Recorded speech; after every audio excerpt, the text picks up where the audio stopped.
क्या आप जानते हैं सिर्फ कॉन्ट्रैक्टर और आरसीसीबी लगाने से वाटर हीटर का सिस्टम में सेफ्टी और रियलिटी काफ़ी बढ़ सकती है। आज मैं आपको पूरा प्रैक्टिकल करके दिखाऊंगा। नमस्कार दोस्तों, welcome back to my YouTube channel.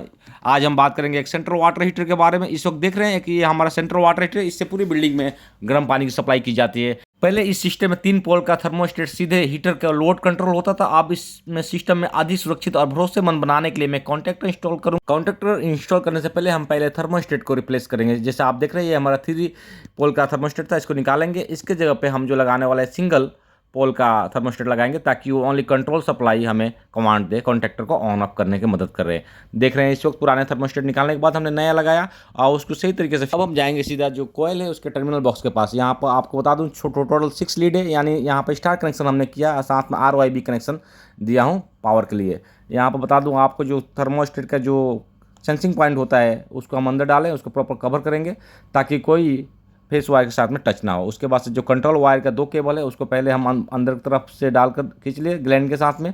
आप यहाँ देख रहे हैं, हम बहुत वहाँ पर बारीकी से आपको ध्यान रखना मांगते हैं, कोई वायर टच ना हो आपस में। फिर हम कवर लगा रहे हैं, जो वाटर हीटर के जो कोयल का टर्मिनल बॉक्स का कवर लगा दिए। उसके बाद से अब हमारा नेक्स्ट होता है इस बॉक्स में, जिसमें हम कॉन्ट्रैक्टर इंस्टॉल करने वाला पुराना काफ़ी ख़राब है और ब्रोकन भी है, उसकी जगह पर हम नया रिप्लेस करेंगे। इस वक्त देख रहे हैं उसका पुराना वायरिंग भी हमको चेंज करना होता है। यहाँ सार्मिक कनेक्टर लगा हुआ उसको निकालेंगे हम, और वायर आर्मर्ड केबल थोड़ा सा हैवी है, उसको सही तरीके से नए बॉक्स के साथ में हम इंस्टॉल करेंगे। ये बॉक्स लिए, बॉक्स का डायरेक्शन हम देखेंगे कि इसमें कैसे हम फिक्स करेंगे, ताकि इसका कोई सेफ्टी को ध्यान रखते हुए हमने पूरे तीनों RYB साथ में न्यूट्रल में हमने टेप मार दिया। फिर बॉक्स को फिक्स करने की कोशिश कर रहे हैं ताकि बॉक्स अच्छे से फिक्स है। उसके ऊपर से हम कॉन्ट्रैक्टर इंस्टॉल करेंगे। यहाँ पर अर्थिंग का केबल सेपरेट आ रहा है, उसको भी हम ग्लैंड के मदद से अंदर लेकर आएँ। फिर पहले हम एक RCC भी इंस्टॉल किए। आप देख रहे हैं हमने RCC भी 63 एम्पियर का इंस्टॉल कर रहे हैं। साथ में जो हमारा केबल थोड़ा सा हैवी है उसको बेंड करेंगे प्रॉपर के। उसके बाद RYB का कनेक्शन RCC के इनपुट में दे दिया। उसके आउटपुट जो सप्लाई लेंगे वो कॉन्ट्रैक्टर के इनपुट सप्लाई देंगे। यहाँ पर हम कॉन्ट्रैक्टर इंस्टॉल कर रहे हैं। इस वक्त देख रहे हैं आप, ये कॉन्ट्रैक्टर इंस्टॉल करें। ये 220 का कॉन्ट्रैक्टर है और यहाँ पर ये प्रॉपर फंक्शनिंग कर रहे हैं, वो भी हम चेक करें। यहाँ पर RYB जो RCCB का आउटपुट सप्लाई जा रहा है वो हम इंस्टॉल कर रहे हैं स्टेप बाय स्टेप करके। इस वक्त देख रहे हैं आपकी RYB तीनों वायर हम कनेक्ट करेंगे कॉन्ट्रैक्टर के इनपुट सप्लाई में।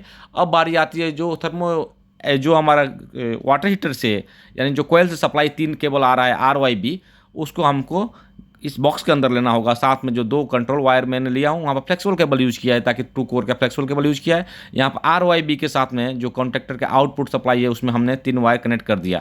अब हमारा ये पावर वायरिंग ऐसे कंप्लीट हुआ। अब बारी आती है हमारा कि यहाँ पर जो अर्थिंग है उसको भी हम प्रॉपर वायर कनेक्ट करेंगे। यहाँ पर जो आपको बता दूँ कि जो 2 वायर हमारा आ रहा है थर्मोस्टेट से, थर्मोस्टेट में एक इनपुट एक आउटपुट है, तो उसमें क्या है कि हमें सबसे पहले बता दूँ कि यहाँ पर ये कॉन्ट्रैक्टर 220 है, तो यहाँ पर हम न्यूट्रल देंगे।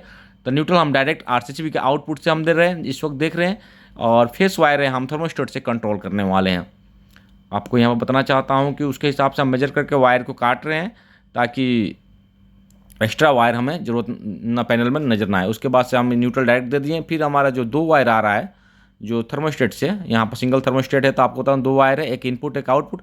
यहाँ पर हमारा A1 अभी भी वायरिंग बाकी है, A2 का हमने डायरेक्ट न्यूट्रल दिया हूँ। यहाँ पर थर्मोस्टेट के जो 2 वायर है उसको एक वायर हमें RCCB के आउटपुट से देना पड़ेगा उसके अंदर। यहाँ पर देख रहे हैं ये ऐसा थर्मोस्टेट है जो आपको वीडियो में नज़र आ रहा होगा।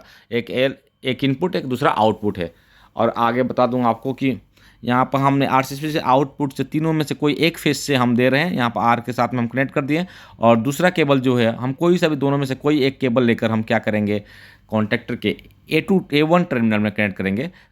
न्यूट्रल क्योंकि डायरेक्ट हमने दे रखा है A2 में। इस वक्त देख रहे हैं ये थर्मोस्टेट से जो वायर आ रहा है उसको हमने A2 में कनेक्ट कर रहा है, और इस तरह से हमारा जो है कि वायरिंग कंप्लीट हुआ, कंट्रोल वायरिंग भी। अब बारी आती है अर्थिंग का। अर्थिंग हमारा मेन प्रोटेक्शन करता है मशीन को और साथ में इंसान को भी, तो अर्थ हमारे लिए काफ़ी इंपॉर्टेंट है। अर्थ वायर भी हम जो थर्मोस्टेट जो हमारा कोयल था उसके अंदर से हमने बॉडी में एक वायर लेकर आया था अर्थ का, वो भी हमने इसके साथ में कनेक्ट किया। इस तरह से हमारा जो वायरिंग कंप्लीट हुआ अर्थिंग के साथ में, सब कुछ कंप्लीट होने के बाद सेकेंड नेक्स्ट हमारा स्टेप होगा पावर, जो हमारा ट्रिप है उसको हम जाएंगे ऑन करने के लिए, ताकि वहाँ पर पैनल में आप देख रहे हैं हमारा MCCB अभी ट्रिप है, इसको मैं ऑन कर रहा हूँ।